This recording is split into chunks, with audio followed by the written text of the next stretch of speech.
आप देख रहे हैं पति ब्रह्मचारी और इस एपिसोड में हम देखेंगे कि क्यों लगाया ईशा ने आईएएस सूरज पर हरासमेंट का केस। सूरज पर आरोप लगा है कि उसने ईशा को फिजिकली और मेंटली टॉर्चर किया है और उसको हरास किया है। तो उस पर इंक्वायरी बैठी है और उससे पूछताछ हो रही है। तो सूरज अपनी सफाई में कहता है कि मैंने ऐसा कुछ नहीं किया, मैं एक ब्रह्मचारी हूँ, तुम ये जाकर ईशा से पूछ सकते हो। और यहाँ आरव और पूरन दाइमा को ढूंढते हुए ईशा के घर पे आते हैं और वहाँ की हालत देखकर कहते हैं कि मुझे कुछ ठीक नहीं लग रहा है, दाइमा ठीक तो होंगी ना। और वे दोनों वहाँ से निकल जाते हैं जल्द से जल्द दाइमा को ढूंढने के लिए। यहाँ सभी प्रे करते हैं कि सूरज पर और दाइमा पर बहुत भारी संकट आया है, भगवान उसको टाले। यहाँ ताऊ जी के चंगुल में आ गई है दाइमा और किसी की बात नहीं सुन रही है, सिर्फ अपने पति की बात सुनती जा रही है, जो वह कह रहा है। ईशा बार बार दाइमा को ऐसा करने से मना करती है और आकाश खड़ा होकर बाहर मजे ले रहा है कि अच्छा है दाइमा मर जाएगी। और यहाँ सूरज पर बहुत सवाल किए जाते हैं कि आप ऐसा कैसे कर सकते हैं एक आईएएस होने के बाद भी। और यहाँ सूरज के ताऊ जी दाइमा को जहर की बोतल दे देते हैं और कहते हैं कि इस जन्म में सरला अपना मिलन नहीं होगा, तो हमें इस जन्म को त्यागना होगा और अगले जन्म में हम मिलेंगे।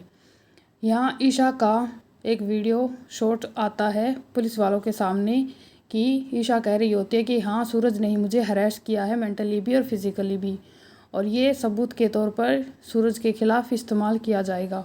और ये वीडियो कोई और नहीं, आकाश ज़बरदस्ती ईशा से बनवा रहा होता है और ईशा की डिमांड होती है कि दाइमा को ऐसा करके वह छोड़ देगा। और यहाँ सूरज ये बात सुनकर पूरी तरीके से टूट जाता है और ईशा भी मन ही मन कहती है कि मैंने अपने हाथों से अपने पति आईएएस सूरज का भविष्य खराब कर दिया। और वह बहुत पछताती है और वह कहती है जल्द से जल्द मैंने तुम्हारी बात मानी है, तुम भी अपने पापा को बोलो कि दाइमा को छोड़ दें और समझाए कि वो जहर न पिए और अपनी ज़िंदगी को त्याग न करे। और यह ताऊ जी का कॉल आकाश के पास आता है तो ताऊ जी सरला को जहर पीने से मना करते हैं, लेकिन सरला उनकी भी नहीं सुनती। वह कहती है कि हो सकता है आप मेरी परीक्षा ले रहे हो, लेकिन मैं अब आपको नहीं खोना चाहती, इसलिए मैं इस जहर को पीऊँगी और आपको हमेशा के लिए पालूँगी। दाइमा ताऊ जी की भी बात नहीं सुनती है, इस कदर पागलपन में खो जाती है। यहाँ ईशा कहती है कि मैंने जो जो तुमसे कहा था वो सब किया आकाश, अब तुम बचोगे ना तुम्हारा बाप, अगर तुमने दाइमा को नहीं रोका तो मैं सूरज को सब सच बता दूंगी। तो आकाश कहता है कि तुम्हारी दाइमा को ही मरने का पागलपन सवार हो गया, तो इसमें मैं क्या करूं। यहाँ सूरज को बैठा के रखते हैं, ऑफिसर जाने नहीं देते हैं और सूरज सोचता रहता है कि ये क्या कर दिया ईशा जी ने और दाइमा कहाँ गई। सभी घर वाले भी उस वीडियो को देखते हैं जिसमें ईशा कहती है कि सूरज ने मुझे हरास किया है। यहाँ आकाश के सामने वह आकाश की माँ को लेकर आती है ईशा और माँ दुर्गा के हाथ से त्रिशूल लेकर उन दोनों को मारने ही वाली होती है और कहती है कि तुम लोगों ने बहुत हम सबको परेशान किया है, आज मैं तुम दोनों को नहीं छोड़ूंगी।